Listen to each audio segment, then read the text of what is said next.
So I'm going to go through tutorial sheet 2, question 1, which states a transmitter radiates an AM double sideband signal with a total power of 5 kilowatts at a depth of modulation of 60%. And we have to calculate the power transmitted in the carrier and the power transmitted in each sideband. So what are we told first of all? Well, we're told in the question that we have a total power,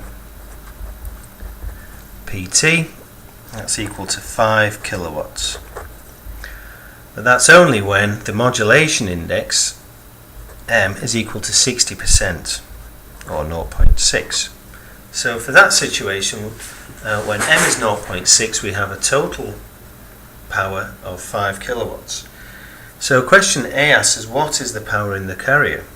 Well, to do this we need to recall what the equation is which governs the total power and the carrier power and the modulation index, and that equation is here, which we have PT is equal to PC 1 plus M squared over 2.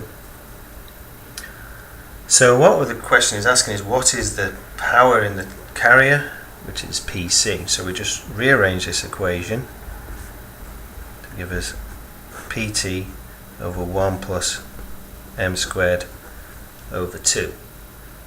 So we know these values. PT is 5 kilowatts over 1 plus 0.6 squared over 2. And if you work that out, you get approximately 4.24 kilowatts. Question B asks us for the power transmitted in each sideband. So this one requires a little bit of thought. So this equation here is actually derived from the sum of all the frequency components, and we need to recall here that the total power is actually the summation of the carrier power plus the power in each sideband, and the power in each sideband is M squared over 4 times PC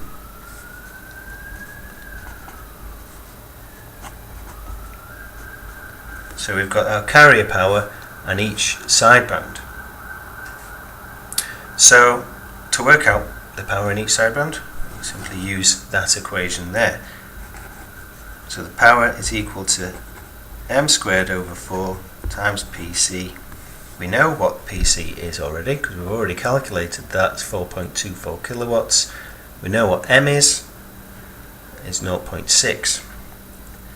So we have 0.6 squared over 4 multiplied by 4.24 kilowatts. If you work that out, you get 0.38 kilowatts.